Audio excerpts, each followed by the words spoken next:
was telling our 11-year-old daughter about the Berlin Wall this week, and because she's really wondered, I have boxes full of pieces of Berlin Wall in the house, in our garage. I have barbed wire from the borders. I have poles that I brought back from border poles. And she just couldn't believe that there was a wall to keep people in. It wasn't to keep Westerners out. It was to keep East Germans from going away as refugees. Members of my family were in East Germany and West Germany in the same time.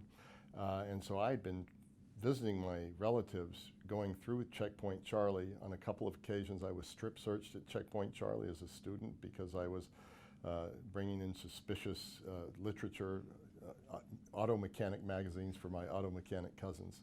And so it was a personal story for me, and never in my lifetime did I ever expect that my family would be freed from the communist bloc. But for me, the story doesn't begin of the Berlin Wall's fall in Berlin. It begins in Poland. The rise of solidarity, the Gdansk shipyard strikes, which I covered as a journalist for Newsweek and then a journalist for the Wall Street Journal, where I saw the courage of the Polish people up against the power of the Soviet bloc and the Warsaw Pact forces.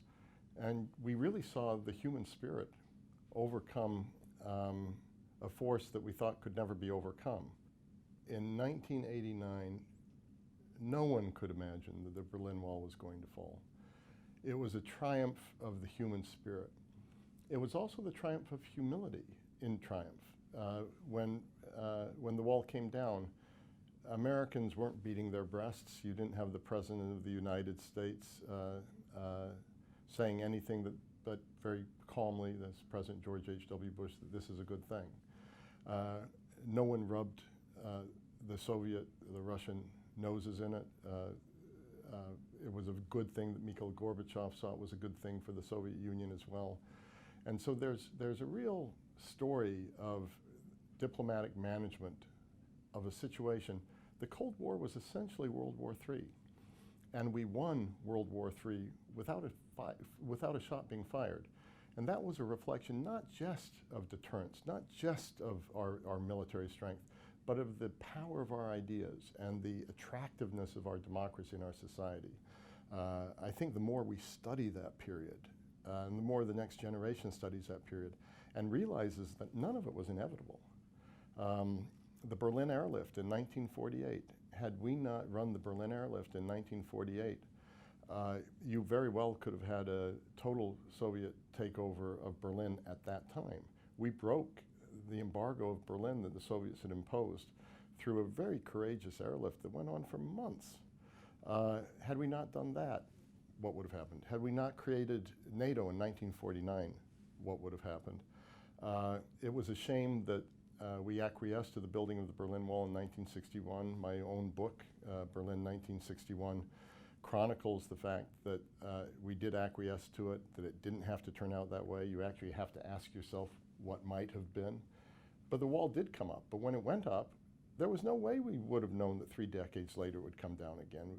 One had accepted that the world was going to be frozen in these two spheres for a much longer time than actually turned out to be the case. And so I think by studying that history and that the triumph of good over oppression isn't inevitable. It takes human agency, and it takes planning, it takes strategy, and it takes confidence and patience with our values and in our values to succeed. We won the Cold War because we believed in our values. We had the moral high ground. We were willing to be present on the world stage and be alongside our friends and allies and democratic allies around the world. And we were patient. We showed a strategic patience and a strategic vision that is very hard to come by in any democracy, and it is really remarkable that we stuck to it for so long. And I think we have to get back to that sense of purpose again. Madeleine Albright, Secretary Albright calls us the indispensable country. Well, in that respect, with the Berlin Wall's fall and the change in Europe, European unification, German unification, the fall of the Berlin Wall, modern Europe as it currently stands, is one of the greatest success stories of American foreign policy ever. We have to build upon it and not think that that job is done or will ever be done. What I worry about going forward is that the fall of the Berlin Wall will not be the complete success that it could have been for a few reasons. We haven't really settled our difficulties with Russia in a way that integrated Russia into the success story.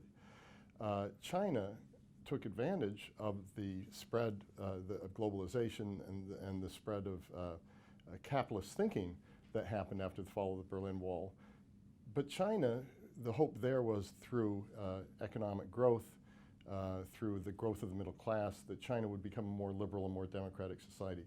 That hasn't happened, so we have to figure out how to integrate China into this new world order.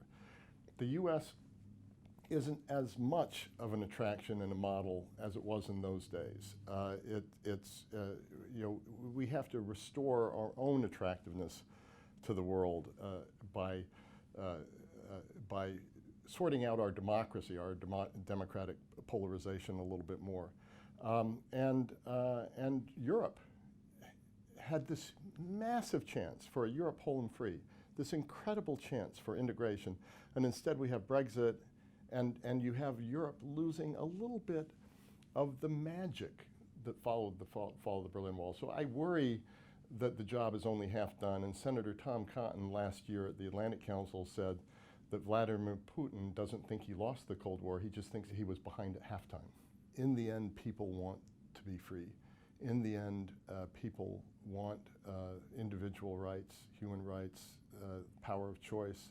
I just hope we don't have to sink too far before we rally around our ideas and our alliances and our morals once again. I think one should continue to celebrate this anniversary, but at the same time, to understand that we have walls still that we have to overcome, walls of oppression, walls between free societies and unfree societies. And to a certain extent, we were lucky in those days that we had an icon we could look at and we could tear it down. And now we still face these same walls, but it's harder, we can't see them. But at the same time, we have to continue to tear them down. And so I think the lesson of this story is, let's take that image and let's think about what walls we have to tear down today that may not be made of concrete and guard towers and minefields and barbed wire, but are just as real.